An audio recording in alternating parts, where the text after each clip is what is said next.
Inilah penampakan Hotel City.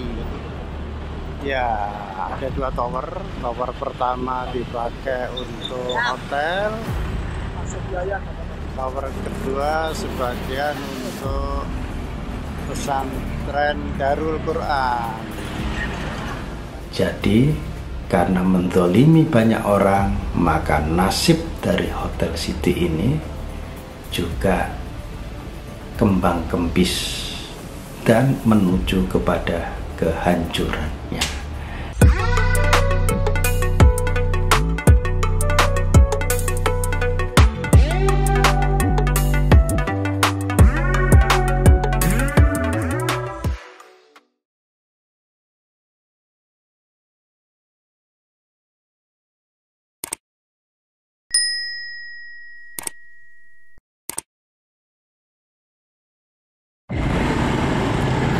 Inilah penampakan Hotel City.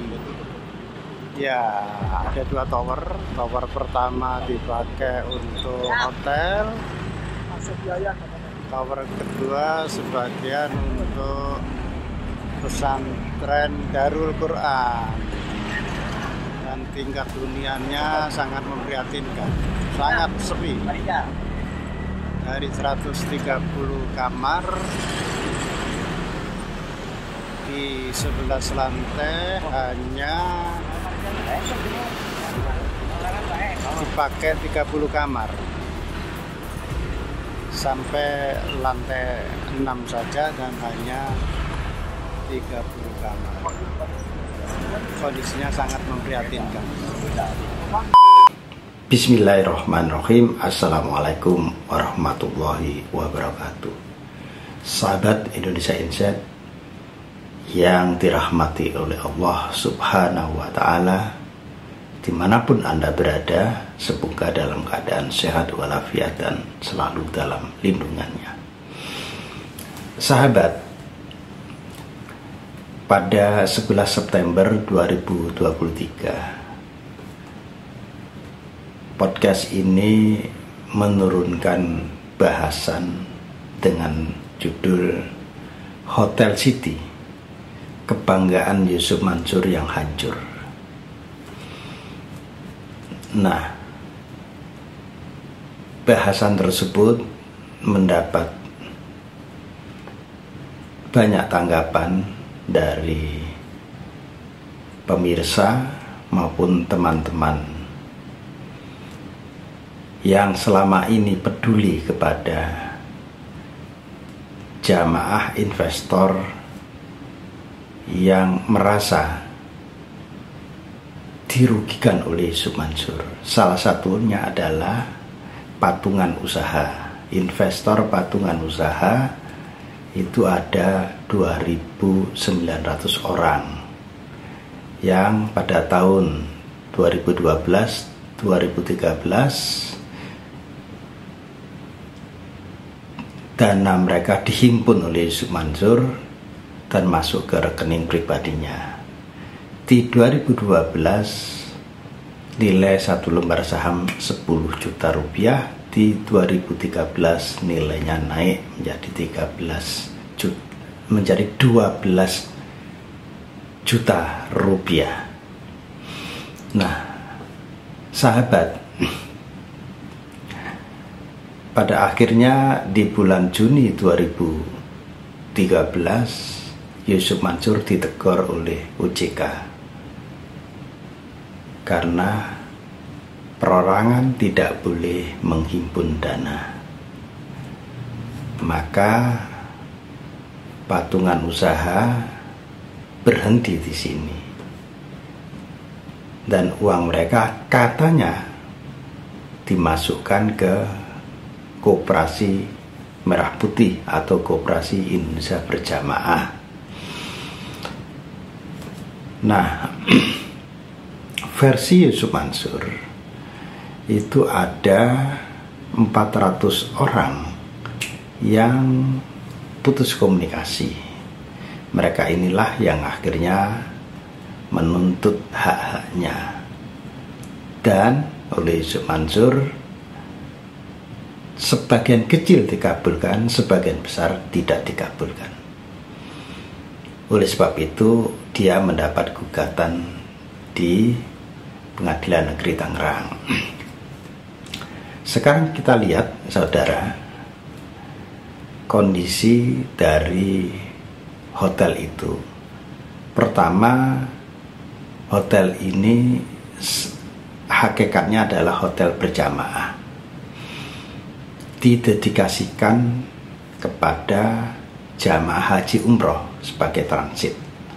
Oleh sebab itu hotel ini menjadi hotel syariah. Itu komitmen awal.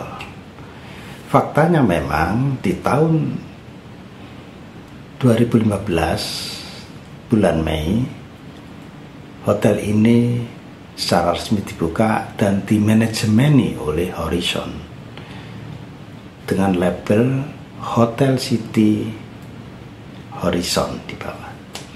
Tetapi di 2017 Horizon keluar. Sebabnya tentu saja ada masalah internal yang menyebabkan Horizon keluar. Setelah Horizon keluar, hotel ini dikelola oleh manajemen Yusuf Mansur. Tidak menjadi hotel bersyariah lagi, hotel yang konvensional. Satu tower itu dipakai untuk hotel, satu tower lagi sebagian lantai untuk pesantren Darul Quran. Itu pun muridnya sedikit, cuma sekitar 60 murid. Yang satu tower yang dipakai sebagai hotel city itu 11 tingkat dengan 130 kamar. Faktanya yang sekarang berjalan itu hanya sampai hotel lantai 3, 4, dan 6, 3 lantai saja yang on, dan yang dipakai hanya 30 kamar. Dan tingkat huniannya dari 30 kamar itu sekitar 10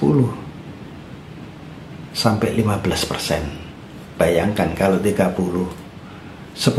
dari 30 itu artinya 3 orang. Lalu coffee shop yang sebelumnya ada itu sudah mati sejak sebelum COVID. Sejak 2019 sudah tidak dihidupkan lagi. Walhasil hotel ini sekarang menjadi tidak jelas, hidup segan mati pun tak mau, dengan tingkat hunian yang begitu rendah. Hotel ini mencoba untuk menghidupi dirinya. Kami sudah berkomunikasi dengan pemilik awal dari bangunan ini, yakni Haji Sulhan, yang uangnya masih belum sepenuhnya diberikan oleh Yusuf Mansur. Artinya hak dia ketika melepas bangunan ini ada sekitar 5 miliar lebih, itu selama 10 tahun tidak diberikan oleh Yusuf Mansur sampai hari ini. Haji Sulkan hanya mengatakan begini, lawang hotel itu banyak menzalimi orang, ya tidak berkah, ya begitulah jadinya. Ini kutipan yang begitu pendek tapi cukup mendalam untuk direnungkan.